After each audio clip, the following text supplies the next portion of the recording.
നമസ്കാരം, എല്ലാവർക്കും സ്വാഗതം. നമ്മൾ ഇന്ന് പഠിക്കാൻ പോകുന്നത് ഇക്കണോമിക്സിലെ, അതായത് സാമ്പത്തിക ശാസ്ത്രത്തിലെ മൂന്നാമത്തെ ചാപ്റ്ററാണ്. ചാപ്റ്ററിന്റെ പേര് ഓർഗനൈസേഷൻ ഓഫ് ഡേറ്റ, മലയാളത്തിൽ പറഞ്ഞാൽ വിവരങ്ങളുടെ തരംതിരിക്കൽ. ഈ പാഠം എന്താണെന്ന് മനസ്സിലാക്കാൻ ഈ ചിത്രങ്ങളിലേക്ക് ഒന്ന് നോക്കൂ. ആദ്യത്തെ ചിത്രത്തിൽ ഒരു കട ആകെ അലങ്കോലമായി സാധനങ്ങളെല്ലാം വലിച്ചുവാരിയിട്ടിരിക്കുകയാണ്, അല്ലേ? രണ്ടാമത്തെ ചിത്രത്തിലോ അതേ കട, പക്ഷേ എല്ലാ സാധനങ്ങളും ഭംഗിയായി തരംതിരിച്ച് അടുക്കി വച്ചിരിക്കുന്നു. ഇപ്പോൾ എന്ത് എവിടെയുണ്ടെന്ന് കണ്ടുപിടിക്കാൻ എളുപ്പമല്ലേ? ഇതുപോലെയാണ് ഡാറ്റയുടെ കാര്യവും. നമുക്ക് കിട്ടുന്ന വിവരങ്ങൾ ആദ്യം അലങ്കോലമായിരിക്കും. അതിനെ എങ്ങനെ ഇങ്ങനെ ഭംഗിയായി ഉപകാരപ്രദമായി അടുക്കി വയ്ക്കാമെന്നാണ് നമ്മൾ ഈ ചാപ്റ്ററിൽ പഠിക്കുന്നത്. അപ്പോൾ നമ്മൾ ഈ ചാപ്റ്ററിൽ എന്തൊക്കെയാണ് പഠിക്കാൻ പോകുന്നതെന്ന് നോക്കാം. ആദ്യം എന്തിനാണ് ഡേറ്റ ഓർഗനൈസ് ചെയ്യുന്നതെന്ന് നമ്മൾ മനസ്സിലാക്കും. പിന്നെ പ്രധാനപ്പെട്ട തരംതിരിക്കൽ രീതികൾ ഏതൊക്കെയാണെന്ന് നോക്കും. അതിനുശേഷം വേരിയബിൾസ്, ഫ്രീക്വൻസി ഡിസ്ട്രിബ്യൂഷൻ പോലുള്ള കുറച്ച് പുതിയ കാര്യങ്ങൾ പഠിക്കും. എങ്ങനെ ഒരു ടേബിൾ സ്വയം ഉണ്ടാക്കാമെന്നും അവസാനം പരീക്ഷയ്ക്ക് ഏറ്റവും പ്രധാനപ്പെട്ട കാര്യങ്ങൾ എന്തൊക്കെയാണെന്ന് നമ്മൾ ചർച്ച ചെയ്യും. ഇത് കഴിയുമ്പോഴേക്കും ഈ ചാപ്റ്റർ നിങ്ങൾക്ക് വളരെ എളുപ്പമായി തോന്നും, ഉറപ്പ്. ശരി, അപ്പോൾ നമുക്ക് നമ്മുടെ ആദ്യത്തെ ചോദ്യത്തിലേക്ക് കടക്കാം. എന്തിനാണ് ഈ വിവരങ്ങളൊക്കെ ഇങ്ങനെ കഷ്ടപ്പെട്ട് ക്രമീകരിക്കുന്നത്? അതിന്റെ ആവശ്യമെന്താണ്? കാരണം നമ്മൾ വിവരങ്ങൾ ശേഖരിക്കുമ്പോൾ അത് റോ ഡേറ്റ അഥവാ അസംസ്കൃത വിവരങ്ങൾ എന്ന രൂപത്തിലായിരിക്കും. അതായത് യാതൊരു അടുക്കും ചിട്ടയുമില്ലാത്ത തരംതിരിക്കാത്ത ഡേറ്റ. നേരത്തെ നമ്മൾ കണ്ട ആ അലങ്കോലപ്പെട്ട കടയില്ലേ, അതുപോലെ. അതിൽ നിന്ന് നമുക്ക് പെട്ടെന്നൊന്നും മനസ്സിലാക്കാൻ പറ്റില്ല. ഇതൊരു ഉദാഹരണമാണ്. ഒരു ക്ലാസ്സിലെ 100 കുട്ടികൾക്ക് കിട്ടിയ മാർക്കുകളാണ് ഈ കാണുന്നത്. ആകെ ചിതറിക്കിടക്കുവാണല്ലേ? ഇതിലേക്ക് നോക്കിയിട്ട് ഏറ്റവും കൂടുതൽ മാർക്ക് കിട്ടിയത് ആർക്കാണെന്നോ ഏറ്റവും കുറവ് മാർക്ക് ആർക്കാണെന്നോ ഒറ്റയടിക്ക് പറയാൻ പറ്റുന്നുണ്ടോ? ഇല്ല. മിക്ക കുട്ടികളും ജയിച്ചോ തോറ്റോ എന്നറിയാനും ബുദ്ധിമുട്ടാണ്. ഇതാണ് റോ ഡാറ്റ കൊണ്ടുള്ള പ്രശ്നം.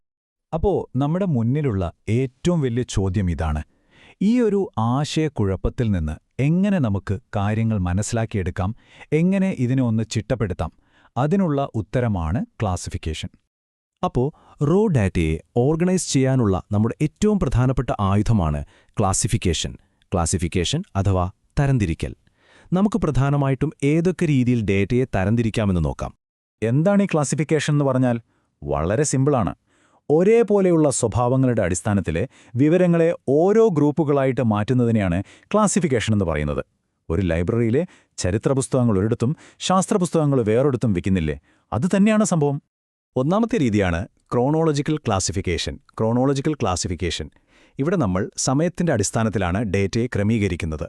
ക്രോണോ എന്ന് കേട്ടാൽ സമയമെന്നോർത്താൽ മതി. വർഷം, മാസം, ദിവസം, അങ്ങനെയൊക്കെ. ഈ പട്ടിക നോക്കൂ. ഇന്ത്യയിലെ ജനസംഖ്യ ഓരോ വർഷവും എങ്ങനെയായിരുന്നുവെന്ന് സമയക്രമത്തിൽ കൊടുത്തിരിക്കുന്നു. രണ്ടാമത്തെ രീതിയാണ് spatial classification.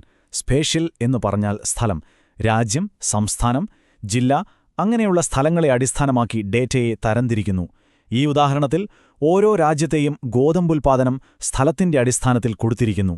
മൂന്നാമത്തേതാണ് qualitative classification. Qualitative classification ഇത് ഡാറ്റയുടെ ഗുണങ്ങളെ, അതായത് ക്വാളിറ്റിയെ അടിസ്ഥാനമാക്കിയുള്ളതാണ്. അക്കങ്ങൾ ഉപയോഗിച്ച് നമുക്ക് അളക്കാൻ പറ്റാത്ത കാര്യങ്ങൾ. ഉദാഹരണത്തിന് ലിംഗം, ആൺ, പെൺ എന്നിങ്ങനെ. അല്ലെങ്കിൽ വൈവാഹിക നില, വിവാഹിതർ, അവിവാഹിതർ എന്നിങ്ങനെ. ഇതിനെയൊക്കെയാണ് നമ്മൾ ക്വാളിറ്റേറ്റീവ് ഡാറ്റ എന്ന് പറയുന്നത്. ഓക്കെ, ഇനി നമ്മൾ വളരെ പ്രധാനപ്പെട്ട ഒരു ആശയമാണ് പഠിക്കാൻ പോകുന്നത്: വേരിയബിൾസ്. വേരിയബിൾസ് സ്റ്റാറ്റിസ്റ്റിക്സിൽ നമ്മൾ എപ്പോഴും കേൾക്കുന്നൊരു വാക്കാണിത്. എന്താണ് ഒരു വേരിയബിൾ? മാറിക്കൊണ്ടിരിക്കുന്ന പല വിലകൾ സ്വീകരിക്കാൻ കഴിവുള്ള ഒന്നിനെയാണ് നമ്മൾ വേരിയബിൾ എന്ന് വിളിക്കുന്നത്. പ്രധാനമായും 2 തരം വേരിയബിളുകളുണ്ട്. ഒന്ന് discrete variable, 2 continuous variable. Discrete വേരിയബിളിന് പൂർണ്ണസംഖ്യകൾ മാത്രമേ വിലയായി വരികയുള്ളൂ. അതായത് അത് 1, 2, 3 എന്നിങ്ങനെ ചാടിച്ചാടി പോകും. ഉദാഹരണത്തിന് ഒരു ക്ലാസ്സിലെ കുട്ടികളുടെ എണ്ണം. ഇനി കണ്ടിന്യൂസ് വേരിയബിളിന് ഏത് വിലയും സ്വീകരിക്കാം, പോയിന്റുള്ള സംഖ്യകൾ വരെ. അതൊരു ഒഴുക്കുപോലെയാണ്. ഒരു കുട്ടിയുടെ ഉയരം അല്ലെങ്കിൽ ഭാരം ഇതിനു ഉദാഹരണമാണ്. ഈ ചിത്രം നോക്കൂ. ഒരു ഡിസ്ക്രീറ്റ് വേരിയബിൾ ഒരു നമ്പറിൽ നിന്ന് അടുത്തതിലേക്ക് ചാടുന്നത് കണ്ടോ? ഒരു ക്ലാസ്സിൽ 25 കുട്ടികളുണ്ടെങ്കിൽ അടുത്തത് 26 കുട്ടികളായിരിക്കും. അല്ലാതെ 25.5 കുട്ടികൾ, അതായത് 25 കുട്ടികളെന്ന് നമുക്ക് പറയാൻ പറ്റില്ലല്ലോ. ഈ ചാട്ടമാണ് ഡിസ്ക്രീറ്റ് വേരിയബിളിന്റെ പ്രത്യേകത. ഇനി നമ്മൾ ഈ ചാപ്റ്ററിലെ ഏറ്റവും പ്രധാനപ്പെട്ട ഭാഗത്തേക്ക് വരികയാണ്. പരീക്ഷയ്ക്ക് ചോദ്യങ്ങൾ വരാൻ ഏറ്റവും സാധ്യതയുള്ള ഒരു ഭാഗം. അതാണ് ഫ്രീക്വൻസി ഡിസ്ട്രിബ്യൂഷൻ. ഫ്രീക്വൻസി ഡിസ്ട്രിബ്യൂഷൻ അക്കങ്ങളിലുള്ള ഡേറ്റയെ, അതായത് ക്വാണ്ടിറ്റേറ്റീവ് ഡേറ്റയെ ഒരു ടേബിളിൽ ഒതുക്കാനുള്ള ഏറ്റവും നല്ല വഴിയാണിത്. ഇതാണ് ഒരു ഫ്രീക്വൻസി ഡിസ്ട്രിബ്യൂഷൻ ടേബിൾ. നമ്മൾ ഈ ചാപ്റ്ററിന്റെ തുടക്കത്തിൽ 100 കുട്ടികളുടെ മാർക്കുകൾ കണ്ടത് ഓർമ്മയില്ലേ? ആകെ അലങ്കോലമായി കിടന്ന ആ മാർക്കുകളെ നമ്മൾ അടുക്കിപ്പെറുക്കി ഈ രൂപത്തിലാക്കി. ഇപ്പോൾ നോക്കൂ, 0-നും 10-നും ഇടയിൽ മാർക്ക് കിട്ടിയ ഒരു കുട്ടിയുണ്ട്, 10-നും 20-നും ഇടയിൽ 8 കുട്ടികളുണ്ട്. ഇങ്ങനെ കാര്യങ്ങൾ വളരെ വ്യക്തമായി മനസ്സിലാക്കാം. ഇതിലെ മാർക്കിന്റെ ഗ്രൂപ്പുകളെ നമ്മൾ ക്ലാസുകളെന്നും ഓരോ ഗ്രൂപ്പിലെയും കുട്ടികളുടെ എണ്ണത്തിനെ ഫ്രീക്വൻസി എന്നും പറയും. ഈ ടേബിളുമായി ബന്ധപ്പെട്ട് 3 വാക്കുകൾ നമ്മൾ തീർച്ചയായും പഠിക്കണം. ഒന്ന്, ക്ലാസ് ലിമിറ്റ്സ്. ഒരു ക്ലാസിന്റെ തുടക്കത്തിലെയും അവസാനത്തെയും വിലകൾ. ഉദാഹരണത്തിന് 60, 70 എന്ന ക്ലാസ്സിൽ 60 lower limit, 70 upper limit. 2, class interval, അതായത് ക്ലാസിന്റെ വീതി. അപ്പർ ലിമിറ്റിൽ നിന്ന് ലോവർ ലിമിറ്റ് കുറച്ചാൽ മതി. 3, ക്ലാസ് ഫ്രീക്വൻസി, ഒരു ക്ലാസ്സിൽ എത്ര പേരുണ്ട് എന്ന എണ്ണം. ഈ 3 കാര്യങ്ങളും അറിഞ്ഞാലേ നമുക്ക് കണക്കുകൾ ചെയ്യാൻ പറ്റൂ. ഇനി പരീക്ഷയ്ക്ക് വളരെ പ്രധാനപ്പെട്ട ഒരു ഫോർമുലയാണ് ഈ കാണുന്നത്, ക്ലാസ് മാർക്ക്. ഒരു ക്ലാസിന്റെ കൃത്യം നടുവിലുള്ള വിലയാണ് ക്ലാസ് മാർക്ക്.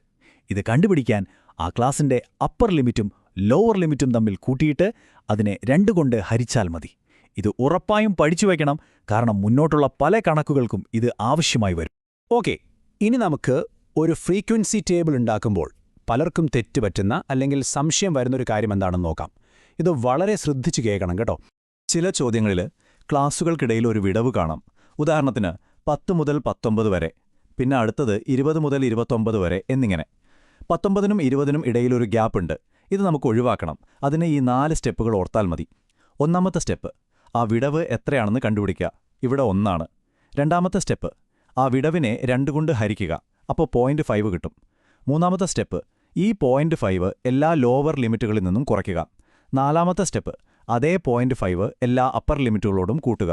അപ്പോൾ ആ വിടവങ്ങ് പോകും. ഇത് പരീക്ഷയ്ക്ക് ഉറപ്പായും ചോദിക്കാൻ സാധ്യതയുള്ള ഒന്നാണ്. കൊള്ളാം, നമ്മൾ ഈ ചാപ്റ്ററിലെ പ്രധാനപ്പെട്ട എല്ലാ ആശയങ്ങളും പഠിച്ചു കഴിഞ്ഞു. ഇനി ഈ പരീക്ഷയ്ക്ക് വേണ്ടി എന്തൊക്കെയാണ് കൃത്യമായി ഓർത്തുവെക്കേണ്ടതെന്ന് നമുക്ക് ഒന്നുകൂടി നോക്കാം, അവസാനവട്ട തയ്യാറെടുപ്പ് പോലെ. ഈ കാണുന്ന നിർവചനങ്ങൾ, അതായത് ഡെഫിനിഷൻസ്, 1 മാർക്കിന്റെയോ 2 മാർക്കിന്റെയോ ചോദ്യങ്ങളായി വരാൻ നല്ല സാധ്യതയുണ്ട്. റോ ഡേറ്റ എന്താണ്, ക്ലാസിഫിക്കേഷൻ എന്താണ്, frequency, discrete variable, continuous variable, ഇവ ഓരോന്നും എന്താണെന്ന് ഒരു വരിയിൽ എഴുതാൻ പഠിച്ചു വെക്കാം. വളരെ എളുപ്പത്തിൽ മാർക്ക് സ്കോർ ചെയ്യാം. അവസാന നിമിഷം ഓടിച്ചു നോക്കാൻ വേണ്ടി ഈ പട്ടിക നിങ്ങളെ സഹായിക്കും. ഇതിൽ 2 കാര്യങ്ങളേ ഉള്ളൂ.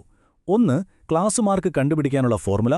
2, ക്ലാസുകൾക്കിടയിലെ വിടവ് മാറ്റാനുള്ള ആ 4 സ്റ്റെപ്പുകൾ. ഇത് നിങ്ങളുടെ നോട്ട്ബുക്കിൽ വലുതായി എഴുതി വെച്ചോളൂ. പരീക്ഷയുടെ തലേ ദിവസം വളരെ ഉപകാരപ്പെടും. ഇനി പരീക്ഷയ്ക്ക് ഒരാഴ്ചയുള്ളൂ എന്ന് വിചാരിച്ച് ടെൻഷൻ അടിക്കേണ്ട. ഈ ഒരു സിമ്പിൾ പ്ലാൻ ഫോളോ ചെയ്താൽ മതി. ആദ്യത്തെ 2 ദിവസം ഇത് ഒന്നുകൂടി കണ്ട് ആശയങ്ങൾ നന്നായി മനസ്സിലാക്കുക. അടുത്ത 3 ദിവസം ടെക്സ്റ്റ് ബുക്കിലെ ചോദ്യങ്ങൾ ചെയ്തു പഠിക്കുക. അവസാനത്തെ 2 ദിവസം ഈ നിർവചനങ്ങളും ഫോർമുലകളും വീണ്ടും വായിച്ചുറപ്പിക്കുക. പരീക്ഷയുടെ ദിവസം ധൈര്യമായി പോയി എഴുതുക. നിങ്ങൾക്കിത് തീർച്ചയായും സാധിക്കും. എല്ലാവിധ ആശംസകളും.